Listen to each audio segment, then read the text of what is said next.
Buen día con todos, mi nombre es Elvis Alcántara y en esta ocasión vamos a ver el criterio de Barton-Bandis dentro del programa RockData en sus versiones 4 y 5. Y al final también vamos a ver una parte práctica de cómo medir el coeficiente de rugosidad en muestras de mano con el peine de Barton. Sin más, sean todos bienvenidos.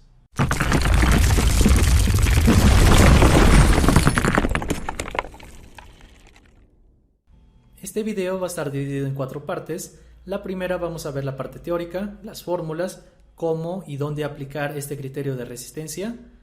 La segunda va a ser la aplicación ya del criterio de Barton-Bandis en el programa RockData 4. La tercera va a ser la aplicación del criterio de Barton-Bandis en el RockData 5. Y la cuarta parte ya va a ser el análisis de cómo calcular con muestras de mano el valor de la rugosidad, el JRC. Para iniciar, vamos a ver el límite de aplicación de este nuevo criterio, el criterio de Barton-Bandis. En las sesiones anteriores ya vimos la aplicación del criterio de Hook y Brown, el cual mencionaba que para poderse aplicar a un macizo rocoso, este tendría que tener un gran número de discontinuidades, para que los bloques de roca intacta puedan trasladarse o rotar libremente en cualquier dirección. Pero el autor mencionaba que en GCIs altos, más o menos de 65, no es exactamente este límite, puede ser más o menos de acuerdo a cada proyecto que estemos realizando. Ya en estos rangos el comportamiento del macizo rocoso cambia, ya no se comporta libremente en cualquier dirección, sino está controlado ya por la orientación y la geometría de las discontinuidades. Ya es en este criterio entonces, en este rango de macizos rocosos, donde vamos a aplicar este nuevo criterio, el de Barton-Bandis, el cual da énfasis a la resistencia de las discontinuidades. Nick Barton hace un ejemplo en su paper donde se ha modelado una obra de tunelería con 2 softwares diferentes. El primero es el programa FLAC, un modelo continuo, y el segundo es el programa UDEC, un modelo discontinuo. En el primero podemos ver claramente de que el material se comporta homogéneamente y se generan estas famosas curvas de esfuerzos de formaciones. Y en el segundo ya vemos que están controlados ya por las discontinuidades, se forman bloques. Y cada uno de estos bloques ya su comportamiento ya es diferente al anterior. Podemos tomar una pequeña precisión que los materiales de Hook y Brown, al ser homogéneos, deberían caracterizarse con estos tipos de softwares continuos. Pero ya si es que el macizo rocoso es heterogéneo, ya deberíamos utilizar este tipo de softwares para poder caracterizarlos de mejor manera, ya que por ejemplo si es que en estos softwares vemos en esta parte, si se cayera un bloque, el demás lo seguiría de esta forma, y se generaría esfuerzos de formaciones de esta manera, que serían casi imposibles de modelizar de forma continua. Entonces, como podemos ya ver una pequeña breve conclusión de que no todos los softwares, no todos los métodos se aplican a todos los macizos rocosos. Tenemos que, según nuestra caracterización geomecánica, y a ver dónde aplicar cada uno. Cada uno tiene sus ventajas y desventajas dependiendo cada problema geotécnico que vayamos a analizar. Ahora vamos a ver cómo llegamos hasta las fórmulas del criterio de Barton-Bandis.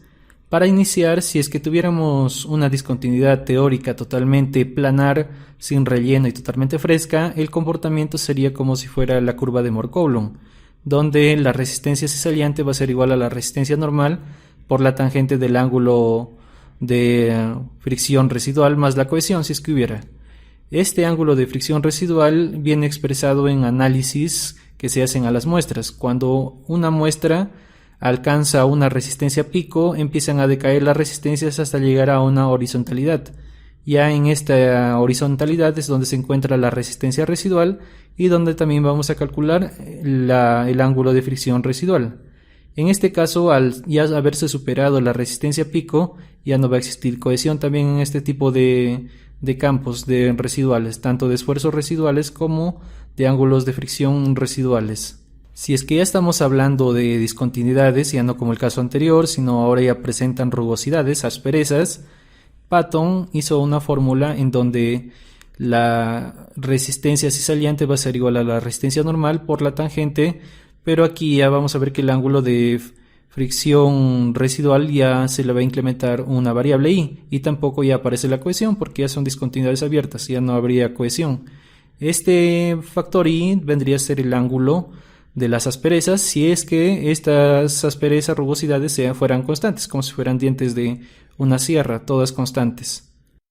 Pero en la realidad no vamos a encontrar así discontinuidades totalmente homogéneas tanto en su geometría o en sus asperezas, sino que, por ejemplo, la fórmula ya planteada por Nick Barton en la década de los 70 ya muestra que este ángulo de I podría ser representada de mejor manera en la realidad con esta expresión: JRC por el logaritmo de JCS sobre la resistencia normal, donde JRC ya vamos a ver que es la constante que representa el Joint Rugousness Coefficient, el coeficiente de rugosidad de la discontinuidad. El JCS es el Joint Wall Compression Strength, la resistencia compresional de la discontinuidad. Y el phi residual, como estamos viendo, es el ángulo de fricción residual. Esta nueva ecuación ya vendría a ser una ecuación curva, ya parabólica, ya a diferencia de las fórmulas lineales anteriores. Y acá podemos también ver algo, ¿no? Que ahora todos los autores recomiendan utilizar los criterios ya de cada método sin tratar de linearizarlos tantos. ¿Por qué? Porque acá, si a esta ecuación, como vamos a ver en el ejemplo del programa, si lo linearizamos, tratamos de sacar una correspondiente de Moore-Coulomb, vamos a sacar una cohesión que no existe, ya que estas discontinuidades, al ser abiertas, no tienen cohesión, más bien lo que tienen es, a esfuerzos menores, un gran ángulo de fricción. Entonces vamos a ver que ya tenemos los ejemplos normales. Si es que la junta era totalmente plana, esta fórmula de Moore-Coulomb. Si es que las asperezas son constantes, son como dientes de sierra, esta fórmula de Patton.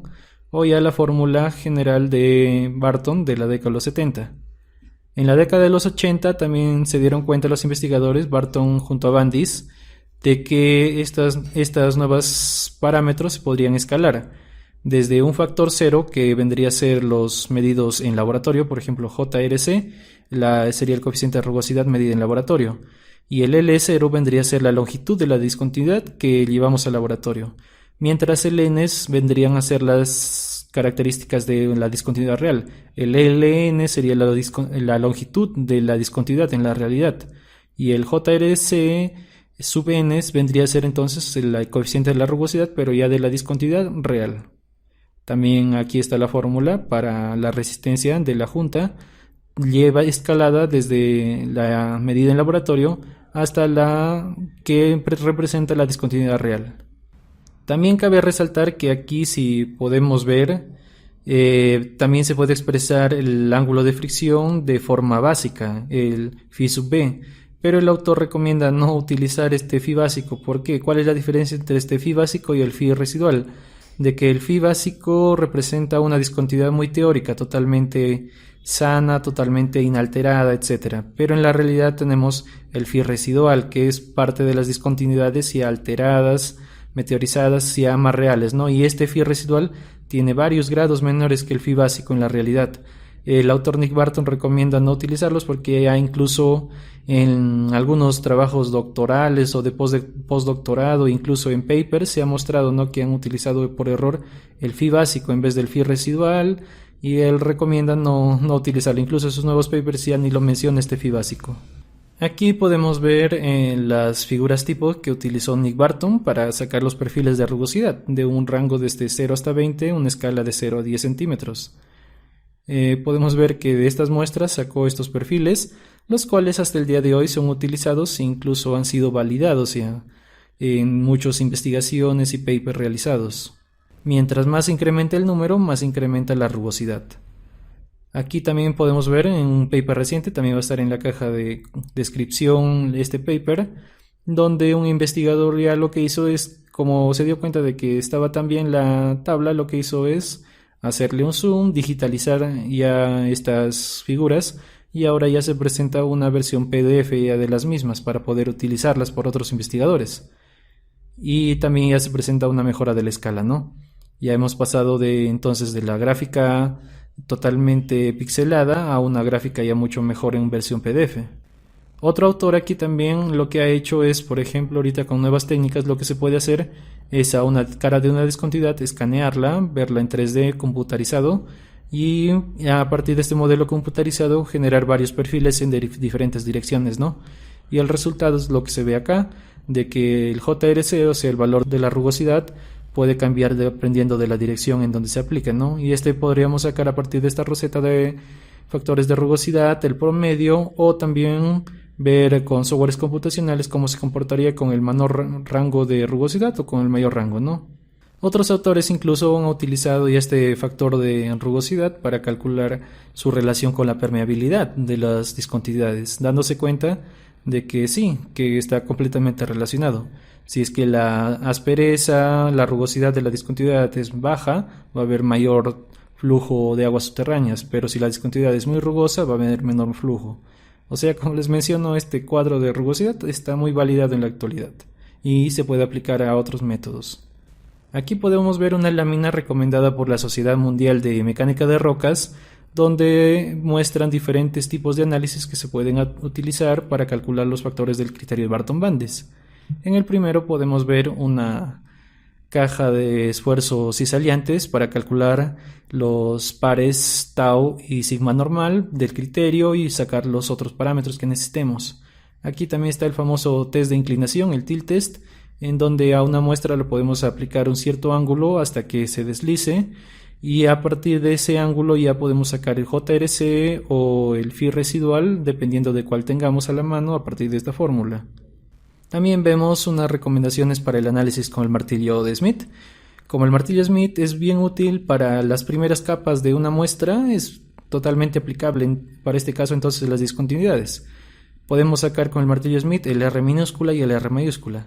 El R minúscula recomienda que se aplique a la cara de la discontinuidad, y ahí vamos a sacar diversos valores, ¿no? Y el R mayúscula también se le puede aplicar a la muestra, pero ya no a la cara de la discontinuidad, sino a una muestra inalterada, ¿no? De igual manera vamos a sacar diversos factores y vamos a eliminar ya en un proceso viendo cuáles son los muy exagerados altos o muy exagerados bajos, y de los que queden vamos a sacar un promedio. Más o menos recomienda sacar 5 ensayos de resistencias de martillo Smith, y ya con esos promedios ya vamos a sacar ya entonces el promedio de R minúscula y R mayúscula. El R minúscula vendría a ser el JCS, que vendría a ser la resistencia de la junta. ¿Por qué? Porque se está aplicando la cara a la discontinuidad. Y el R mayúscula vendría a ser la resistencia a la compresión uniaxial. ¿Por qué? Porque se está aplicando prácticamente a una muestra inalterada. Estos valores de R minúscula y R mayúscula también pueden servir para calcular el ángulo de fricción residual a partir del ángulo de fricción básico, menos 20, más 20, y la relación de ambos, ¿no? Otro análisis que se puede realizar es el análisis típico del perfil de la rugosidad con el peine de Barton, donde a la muestra aplicamos el peine de Barton, sacamos la mayor amplitud que tenga, las discontinuidades, las asperezas, y con unas tablas ya estándar podemos ver cuánto es el valor de JRC, ¿no? Midiendo la longitud medida por la amplitud mayor en esa longitud, ¿no? Finalmente, en estas tablas podemos ver cómo deberían ser los resultados para ver si hemos hecho bien el análisis. En el primero podemos ver que de este esfuerzo, de este análisis de pares tau y phi normal, vamos a ver que las resistencias pico siempre tienen que ser mayor a las post pico o las residuales. Siempre tiene que ser esa comparación. En el segundo podemos ver de que el JRC y el phi residual podemos sacar varios valores. Y ya nosotros tenemos que encontrar cuál es el valor medio, ¿no? Con un análisis estándar de estadística, ¿no? Para ver cuál es el valor que vamos a utilizar ya en el modelamiento numérico.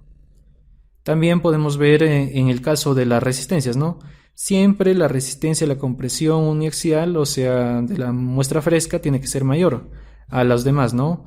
Luego le va a seguir la resistencia de la discontinuidad medida en laboratorio, el subcero, y luego va a seguir la resistencia de la compresión de la discontinuidad, pero ya escalada, ¿no? El sub n.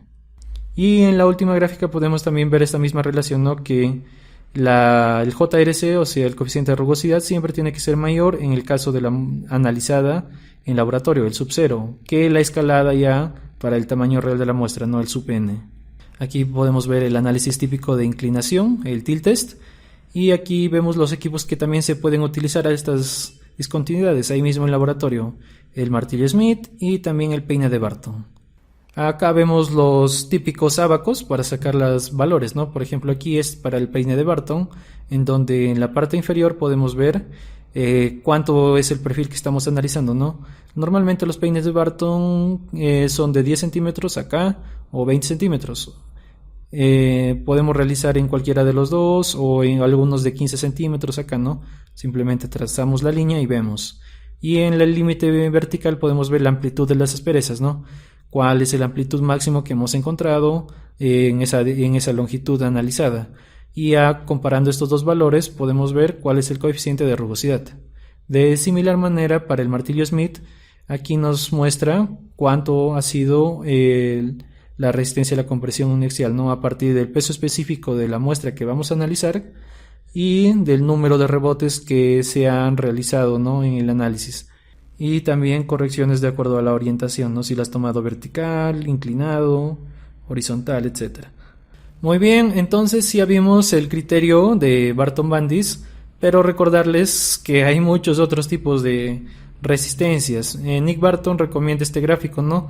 Para analizar que para una muestra intacta siempre la resistencia va a ser mayor. Y vamos a ver en el siguiente video, centrado en el criterio de Moore-Coulomb, que vamos a ver que ya se están sacando nuevas ecuaciones que se creía antes, ¿no? Que las muestras de roca eran comportamiento horizontal, si es que estábamos hablando de bloque de roca intacta, pero según los estudios están mostrando también que es un comportamiento curvo, así que se están sacando nuevas ecuaciones. Luego le sigue en resistencia las rocas fracturadas, las discontinuidades totalmente frescas ya que se encuentran en el laboratorio, que son muy difíciles de encontrar en la realidad, ¿no? Mayormente estas rocas fracturadas son fracturas generadas ya por esfuerzos antrópicos. Pero en la realidad lo que vamos a analizar con este criterio son las discontinuidades naturales de las rocas, ¿no? En donde vamos a ver que también se está cruzando su límite de resistencia con los de rellenos, porque normalmente estas discontinuidades tienen rellenos. Y más abajo ya encontramos la resistencia, pero de discontinuidades totalmente rellenadas.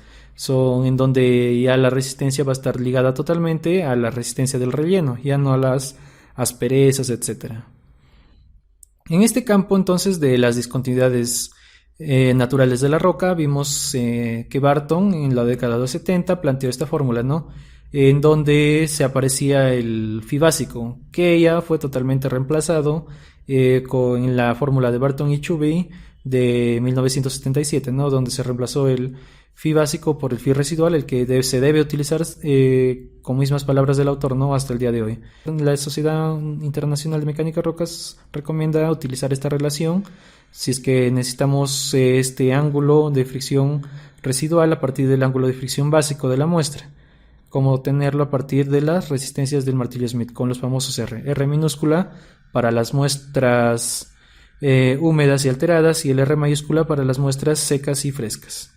Y finalmente Barton y Bandis en la década de los 80-90 aplicaron estas nuevas variables, simplemente cambiando los subíndices. Menciona en laboratorio vamos a calcular los subceros y en la vida real son los subNs. Por ejemplo, el tamaño de la muestra que hemos analizado en laboratorio es el L sub 0 y el tamaño real de la discontinuidad en campo puede ser incluso de metros, es el LN. Y esto elevado a esta expresión. Y también aquí se puede aplicar esta relación para escalar la resistencia de la discontinuidad a la resistencia real de toda la discontinuidad en campo. Y estos vendrían a ser entonces las constantes y variables del criterio de Barton-Bandis, que vamos a ver en el software. Vamos ahorita a ver un pequeño resumen, ¿no? Que presenta Nick Barton, cómo se darían las resistencias de los demás tipos de discontinuidades. Ya vimos de las discontinuidades naturales, pero cómo sería del relleno y también de las recomendaciones, cómo serían las resistencias de las continuidades ya totalmente rellenadas. Aquí nos muestra un gráfico donde vemos que los criterios que hemos estado utilizando es para el caso 1, ¿no? Donde hay poco o nada de rellenos. Y si es que estamos hablando de rocas totalmente teóricas, totalmente frescas, estas discontinuidades estaríamos hablando del phi básico, pero en realidad en campo lo que encontramos es el phi residual, ¿no? Entonces para discontinuidades alteradas el phi residual, el JCS y el JRC. Pero ya si encontramos muestras totalmente rellenadas ya con estos bloques de relleno, entonces ya van a aparecer nuevos criterios. Recomienda el S, el R. el S la resistencia y el R la rugosidad, que todavía no están fórmulas sacadas para calcularlos, no empíricamente, sino están así nomás recomendadas, ¿no? Todavía falta investigar en este campo. Y si encontramos en medio, ¿no? Como en la gráfica podemos ver que se cruzan a veces estos campos de resistencias. ¿Por qué? Porque en algunos casos podemos encontrar que la resistencia va a depender o del relleno o de la discontinuidad, porque están siempre cerca, ¿no? Acá podemos ver un ejemplo de cómo se podría realizar análisis para calcular estos nuevos valores para rellenos del S y el R. Por ejemplo, aquí Nick Barton recomienda una cámara que se rellene con los bloques, se compacte y se incline, ¿no? Para calcular ya el R y el S. Aquí hay una muestra real que se realizó y el análisis, ¿no? Que se está realizando de inclinación. Y para las discontinuidades ya totalmente rellenadas, Nick Barton ya recomienda utilizar las relaciones que se encuentran en el Q de Barton, que son más fáciles, ¿no? El JR sobre el JA, a partir de estas relaciones que se pueden hacer con tablas bien simples, de acuerdo a la cantidad de relleno, de acuerdo al tipo de discontinuidad, etcétera, se pueden calcular ya valores de ángulo de fricción y cohesión, ¿no? Más fáciles ya. Incluso él recomienda, ¿no? Que el criterio del Q de Barton se puede utilizar para muchas cosas, para sacar incluso el ángulo de fricción y cohesión, como estamos viendo, pero también de diferentes discontinuidades. Ya lo compara, ¿no? En su trabajo, en su paper, cómo son las ecuaciones para calcular este ángulo de fricción y esta cohesión de acuerdo al criterio de Juki-Brown. Estas ecuaciones las compara con sus ecuaciones del Q de Barton, que son más fáciles, ¿no? Y son más aplicables a la realidad, pero para casos de macizos rocosos controlados por las discontinuidades. También representa, ¿no? Que a lo largo de los años el Q de Barton es incluso muy utilizado para cálculos rápidos, ¿no? Para tunelería, para ver qué tipo de refuerzos podemos aplicar, sin llevarlo ya directamente a un software y sacarlo más rápido, ¿no? Con el criterio, el Q de Barton. Como ya estamos viendo, entonces ya vimos dos criterios de rotura, ¿no? Pero como vimos al inicio también, no es que un criterio sea mejor que el otro, cada uno tiene su campo de aplicación. Por ejemplo, si es que el macizo es totalmente homogéneo, se puede modelar completamente con el criterio de Juki-Brown. Por ejemplo, acá con el programa RS2 podemos calcular perfectamente cómo se fracturaría un macizo que lo consideramos homogéneo, o sea, con G6 bajos. Pero ya con macizos controlados por discontinuidades tendríamos que ver el criterio de Barton-Bandis. ¿Por qué? Porque ya estos macizos están controlados por la resistencia, ya no de todo el macizo homogéneo, sino por las resistencias de las discontinuidades, ¿no? Cada software y cada criterio es aplicable a un cierto rango de macizos rocosos y tenemos que saber con nuestro entrenamiento, con nuestro criterio, saber cuándo utilizar cuál, ¿no? Incluso ahora algunos softwares nos permiten modelar materiales, por ejemplo el SLA y el RC2 de la marca Roxai nos permite modelar materiales dependiendo su comportamiento. Podemos al material más superficial, más alterado, aplicar el criterio de Juki-Brown y al material más profundo aplicarles el criterio de Barton-Bandis, ¿no? Es dependiendo ya nuestro criterio. Ahora vamos a ver ya en los softwares, primero en el RockData 4. Para pasar al criterio de Barton-Bandis vamos aquí, Project Settings, seleccionamos Barton-Bandis, las unidades los dejamos en megapascales y OK. Entonces ahora ya nos aparecen los criterios de entrada de Barton-Bandis, por ejemplo aquí phi residual, podemos calcularlos de acuerdo a una serie de tablas, ¿no? Que nos muestra. Aquí seleccionamos la muestra y acá nos muestra la referencia de qué trabajo se ha sacado, ¿no? Por ejemplo, aquí podemos filtrarlo por discontinuidad. ¿Qué tipo tenemos? ¿Húmeda o seca, no? Y ahí va variando. Y también podemos calcular el phi residual a partir del phi básico. Por ejemplo, acá son datos de phi básico, ¿no? De una caliza, por ejemplo, limestone.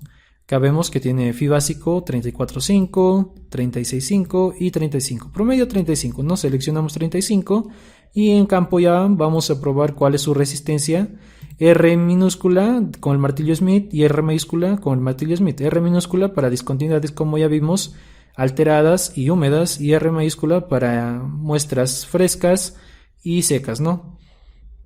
Y dependiendo de esta fórmula que ya vimos, vamos a sacar el phi residual, que vamos a utilizarlo ya. Damos OK. Ese sería el phi residual. El JRC, el valor de el factor de rugosidad. Ya vimos estas tablitas, como ya conocemos, de 0 a 20 en una longitud de 0 a 10. Podemos seleccionar cualquier valor y nos sale su promedio, ¿no? De 12 a 14, valor de 13, etc. El JCS, como ya también vimos, la resistencia de la cara de la discontinuidad. Acá podemos seleccionar de acuerdo a qué tipo de material estamos lidiando. Si es suelo o roca, acá también lo podemos filtrar, ¿no? Por materiales. Y también, vamos a ver, para rocas podemos activar si es que queremos alterarla, ¿no? O para suelos ya no podemos alterarla. Si por ejemplo estamos hablando con, en este caso, de una caliza, tipo de roca más o menos es una R4 o R3, ¿no? Y estas son la misma relación de las tablas de resistencias de Brown, ¿no? Desde extremadamente débil hasta extremadamente fuerte. Si fuera un R4, por ejemplo, un valor promedio de 75 y lo alteramos, se divide entre 4 a 18.75, ¿no? Damos OK y ya está. Finalmente aquí hay una opción para linearizarlo y aquí vamos a ver el ejemplo, ¿no? Vamos a linearizarlo para taludes y el peso específico promedio de las calizas más o menos es de 45, de 25 decir. Y la altura del talud, 50 metros por defecto. Estos son los factores que salen, ¿no? Queremos ver la linearización, vamos a activar aquí la linearización. Y esto es lo que recomienda, ¿no? Nick Barton y Everhook en los días de hoy. Vamos a ver esfuerzos normal versus tangencial. Y vemos que a la hora de linearizar, para querer analizarlo más rápido, porque el software analiza más rápido con estos criterios de ángulo de fricción y cohesión, pero es mejor utilizar el criterio natural, o valores MBSA de Hook y Brown, o los valores phi residual, JRC y JCS de criterio Barton-Bandis, ¿no? ¿Por qué? Porque si utilizamos la linearización, vamos a generar en esfuerzos débiles, vamos a encontrar una cohesión que no existe, que simplemente esta cohesión se ha sacado de la linearización, pero en realidad, en el caso de, por ejemplo, de discontinuidades, debería empezar de cero porque no hay cohesión. Así lo menciona incluso también el autor Nick Barton, ¿no? Utilizar de frente los parámetros de cada criterio en vez de linearizarlo. Para casos de laboratorio podemos agregar acá en UseLabData, y como estamos en el criterio de Barton-Bandis, solo nos permite aquí agregar en este caso pares sigma normal, sigma tangencial. Vamos a agregar, por ejemplo, 5 números. En el primero vamos a agregar, por ejemplo, 2, 3, 4, 5, 6, 8, 9 y 10, 11. Ya está, y lo que hace el programa es a partir de estos métodos sacar una linearización. Por ejemplo, en el método simplex sacamos un JRC20, el máximo, ¿no? y la resistencia de este número. O con el otro método sacamos una JRC menor y una resistencia mayor, ¿no? Vamos viendo cuál es el método que mejor cruza por estos parámetros. En mi caso es este de acá, ¿no? El cruza mejor. Selecciono esto, doy OK y ahora ya aparecen estos valores acá. De igual manera, si quiero llevarlo a un trabajo, a una memoria descriptiva, simplemente doy clic en Excel y ya me va a salir estos datos para poder colocarlos en mi informe. Eso sería el criterio Barton-Bandis en RockData 4. Ahora vamos a verlo en RockData 5. En RockData 5 de igual manera nos vamos a Project Settings, seleccionamos Barton-Bandis, no hay también otras versiones, y megapascales también. Damos OK. De igual manera aquí en las tablas para el phi residual podemos hacer el cálculo, ¿no? De phi básico. A partir del phi básico calculamos a partir del phi básico valor promedio de seco de 38 en este caso, y aquí también podemos colocar R minúscula y R mayúscula con el martillo Smith. ¿Ok?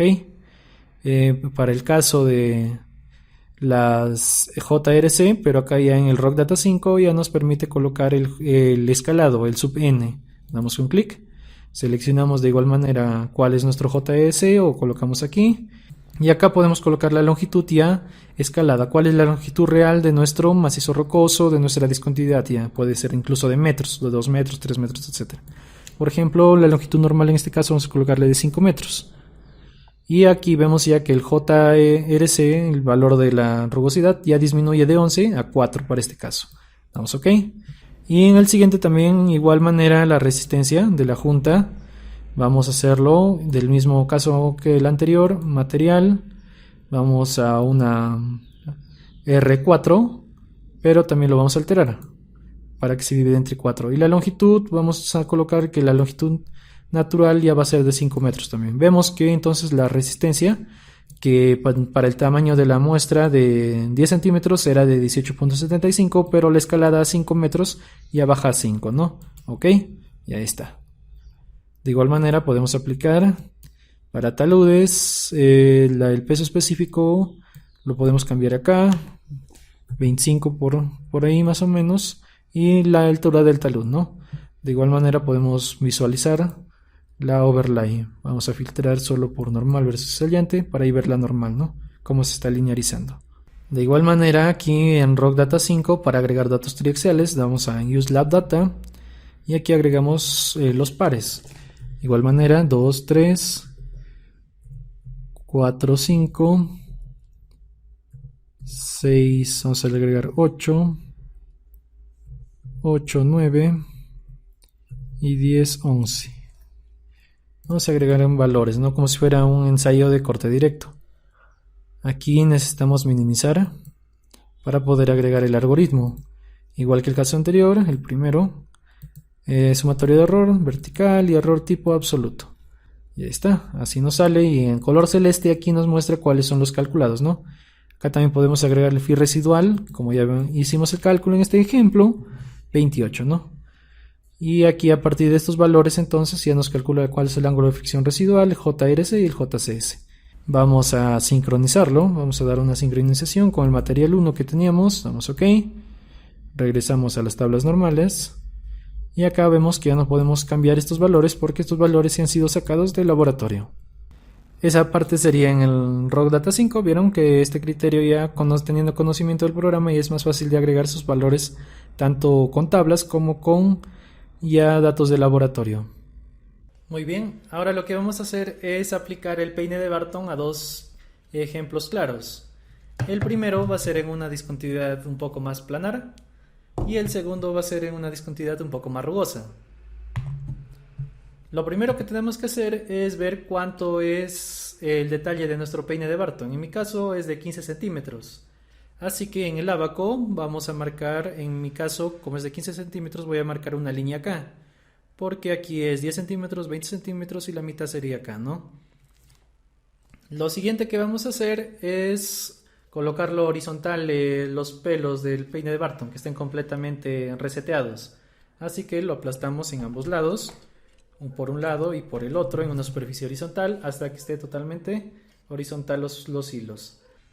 Y ahora lo que vamos a hacer es presionar el peine de Barton sobre la discontinuidad. En mi caso voy a buscar la forma de que coja la mayor información posible porque es una muestra pequeña, ¿no? Vamos a presionar. No importa que se deforme.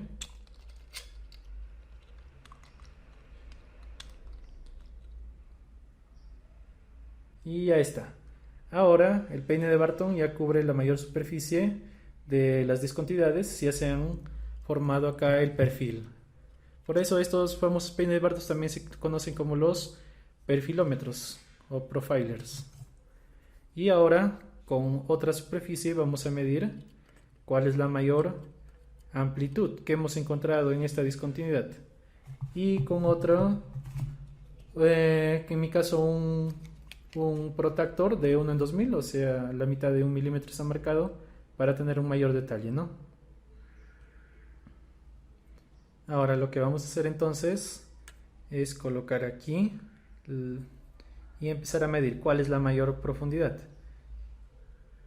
En este caso lo que puedo ver es que son 3 unidades. Y al ser 3 unidades, entonces en este protractor 1 en 2000 vendría a ser 1.5 milímetros la mayor profundidad. Así que me voy al ábaco y en 1.5 más o menos por aquí lo ubico. ¿Cuál sería la correlación? Sería esta, ¿no? 1.5 de máxima amplitud y en el peine Barton de 15 centímetros. Ahora lo voy a buscar cuál es el valor y me sale un valor de 4. ¿Ya? Entonces el JRC, el coeficiente de rugosidad de esta discontinuidad, vendría a ser 4 en este ejemplo, ¿no? el JRC, en este caso el 0, ¿no? Porque podríamos escalarlo en campo ya con las fórmulas. Ahora lo que voy a hacer es medir el JRC de la otra discontinuidad. Para ello reseteamos el peine de Barton, lo aplastamos por un lado y por el otro, hasta que esté totalmente uniforme otra vez. Vamos a coger la cara de la discontinuidad y como es una discontinuidad muy rugosa, pero tiene límites del tamaño, para cogerlo todo el peine de Barton lo voy a coger de forma diagonal, de esta forma, y lo voy a presionar.